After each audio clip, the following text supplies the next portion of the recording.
IPS 3, SMA Negeri 1 Lubuk Dalam. Baiklah, saya akan mempresentasikan materi pembelajaran yang berjudul Integrasi Sosial dan Reintegrasi Sosial. Baik, sebelum kita masuk ke dalam materi, terlebih dahulu saya akan menyampaikan tujuan pembelajaran.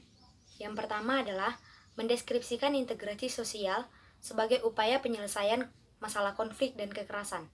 Yang kedua adalah mendeskripsikan reintegrasi sosial sebagai upaya penyelesaian masalah konflik dan kekerasan. Baiklah, sebelum saya menyampaikan materi, pasti banyak di antara kita yang bertanya-tanya, apa itu integrasi sosial?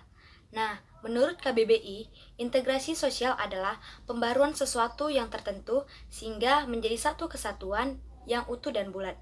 Jadi, dapat kita simpulkan bahwa integrasi sosial adalah proses penyesuaian unsur-unsur yang berbeda dalam masyarakat sehingga menjadi satu kesatuan. Kita bisa ambil contoh, yaitu organisasi ASEAN. Nah, di dalam organisasi ASEAN terdapat 10 negara. Di dalam 10 negara tersebut memiliki unsur-unsur yang berbeda. Namun, unsur-unsur ini tidak membuat terjadinya perpecahan, tetapi justru membentuk satu kesatuan. Selanjutnya, kita masuk ke dalam materi, yaitu syarat terjadinya integrasi sosial menurut William F. Ockburn dan Mayer Nimkov. Terdapat 3 syarat. Yang pertama adalah anggota masyarakat berhasil memenuhi kebutuhan di antara mereka. Yang kedua, masyarakat berhasil menciptakan kesepakatan. Yang ketiga, norma dan nilai-nilai sosial berlaku cukup lama. Baik, saya akan mengkaji satu persatu. Yang pertama adalah anggota masyarakat berhasil memenuhi kebutuhan di antara mereka. Jadi maksudnya di sini adalah ketika ada tetangga kita yang sedang mengalami masalah, yaitu tidak mendapatkan uang untuk membeli makanan, maka kita sebagai tetangga haruslah memberikan sumbangan berupa uang atau makanan kepada tetangga kita agar terpenuhilah kebutuhan di antara kita, antara satu dengan yang lain. Yang kedua adalah masyarakat berhasil menciptakan kesepakatan. Artinya di dalam lingkungan masyarakat, banyak masyarakat ini ingin menciptakan kesepakatan. Kita bisa ambil contoh, yaitu masyarakat membuat kesepakatan untuk melakukan gotong royong yang diadakan setiap minggunya. Nah, ini dilakukan agar apa? Agar dapat terciptanya kesepakatan di dalam masyarakat. Dan ini tujuannya juga agar integrasi tetap berjalan. Yang ketiga adalah norma dan nilai-nilai sosial berlaku cukup lama. Artinya di sini adalah nilai-nilai dan norma yang terdapat di dalam masyarakat berlangsung terus-menerus dalam jangka waktu yang cukup lama. Jadi, seperti tadi, adanya gotong royong ini diadakan agar apa? Agar terciptanya nilai dan norma, agar dari setiap masyarakat itu menghargai yang tua kepada yang muda, begitupun sebaliknya yang muda kepada yang tua. Nah, selanjutnya saya akan menjelaskan mengenai materi faktor yang mempengaruhi cepat lambatnya integrasi sosial terjadi. Yang pertama itu adalah homogenitas kelompok. Arti dari homogenitas ini adalah kesamaan. Nah, di dalam kelompok dengan homogenitas atau kesamaan yang banyak, maka lebih cepat integrasi sosial terjadi. Begitupun sebaliknya, jika adanya heterogen atau keberagaman, maka integrasi akan sulit terjadi. Nah, di dalam homogenitas kelompok ini memiliki beberapa ciri kesamaan, seperti kesamaan suku, kesamaan pekerjaan, kesamaan budaya, agama, dan lain sebagainya. Jadi, contohnya saya ambil adalah kesamaan suku.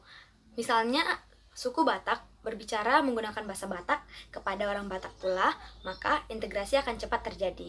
Itu dikarenakan adanya kesamaan. Nah, begitupun sebaliknya, jika terjadinya komunikasi antara orang Batak menggunakan bahasa Batak kepada orang Jawa, maka integrasi akan sulit terjadi. Itu yang dinamakan dengan heterogen atau keberagaman. Yang kedua adalah besar kecilnya kelompok. Semakin besar kelompok, maka semakin sulit membentuk konsensus integrasi dan akan lebih sulit dan akan lebih lambat terjadinya integrasi.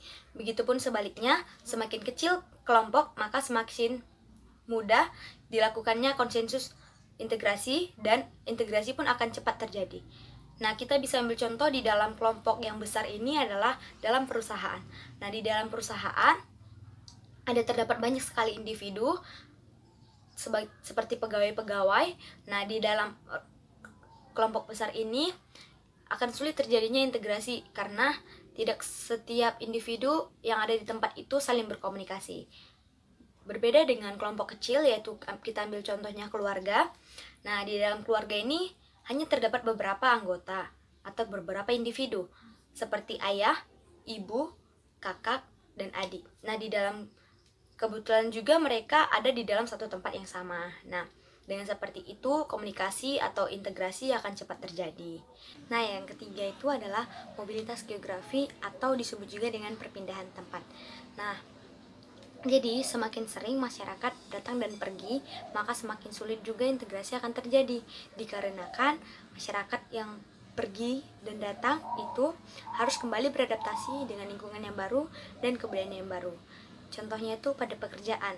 Jika seorang ini ditempatkan untuk berpindah tempat kepada tempat yang baru, otomatis dia harus beradaptasi kembali dengan lingkungan yang ada di situ, juga kebudayaan-kebudayaan yang ada di situ. Yang keempat adalah efektivitas komunikasi. Maksud dari efektivitas komunikasi adalah semakin efektif seseorang melakukan komunikasi, maka integrasi juga akan semakin mudah terjadi. Contohnya itu adalah di sekolah, ketika sedang melakukan proses belajar mengajar dengan guru dan murid, maka komunikasi itu sangat diperlukan agar sistem pembelajaran akan semakin baik dan integrasi juga akan tetap berjalan dengan baik. Selanjutnya saya akan menjelaskan proses integrasi sosial. Proses integrasi sosial ini terbagi menjadi 3. Yang pertama adalah asimilasi, yang kedua akulturasi, yang ketiga syarat kebudayaan asing bisa masuk ke Indonesia atau ke masyarakat. Yang pertama, asimilasi. Asimilasi ini adalah proses yang ditandai dengan pengurangan perbedaan-perbedaan yang terdapat pada lingkungan masyarakat, baik itu individu atau kelompok yang ada di dalam lingkungan masyarakat. Contohnya itu adalah pengurangan dari sistem teknologi. Nah, dahulu masyarakat menggunakan untuk berkomunikasi itu dengan cara face to face atau mengirim surat. Namun karena untuk menghilangkan perubahan-perubahan tersebut, maka di zaman sekarang ada teknologi baru yaitu handphone yang bisa digunakan untuk berkomunikasi, berinteraksi, baik itu secara jauh dan tidak membuang waktu yang begitu lama. Kemudian pengertian dari yang kedua adalah akulturasi. Nah, akulturasi adalah proses yang ditandai dengan 2 kebudayaan, namun kebudayaan asing, kebudayaan lama tidak pudar atau masih tetap ada. Contohnya itu adalah kita bisa lihat Candi Borobudur. Nah, Candi Borobudur ini adalah percampuran kebudayaan antara Indonesia dengan India atau Hindu-Buddha. Nah, selanjutnya yang ketiga, syarat kebudayaan asing bisa diterima. Terbagi menjadi 4 bagian. Yang pertama, tidak ada hambatan geografi. Yang kedua, bermanfaat bagi masyarakat. Yang ketiga, ada persamaan dengan unsur kebudayaan yang lama. Yang keempat, bersifat kebendaan. Selanjutnya, saya akan menjelaskan mengenai bentuk integrasi sosial. Terbagi menjadi 3 bagian. Yang pertama adalah integrasi normatif. Yang kedua, integrasi fungsional. Yang ketiga, integrasi koersif. Integrasi normatif ini adalah integrasi yang terjadi karena adanya nilai dan norma di dalam masyarakat. Contohnya itu adalah peraturan sekolah yang harus dipatuhi. Kemudian, integrasi fungsional. Integrasi fungsional ini adalah integrasi karena adanya fungsi-fungsi yang ada di dalam masyarakat. Contohnya itu seperti masyarakat Bugis yang suka melaut, nah berfungsi bagi masyarakat untuk memenuhi kebutuhan hidup seperti lauk pauk, seperti ikan, terumpu karang, dan lain sebagainya. Kemudian yang ketiga adalah integrasi koersif, yaitu integrasi yang dikarenakan adanya kekuasaan yang dimiliki oleh masyarakat. Contohnya itu seperti polisi, angkatan darat, angkatan laut, dan lain sebagainya. Nah, sekarang kita masuk kepada materi yaitu reintegrasi sosial. Apa itu reintegrasi sosial? Reintegrasi sosial adalah sebuah upaya untuk membangun kembali rasa kepercayaan, modal sosial, dan kohesi sosial.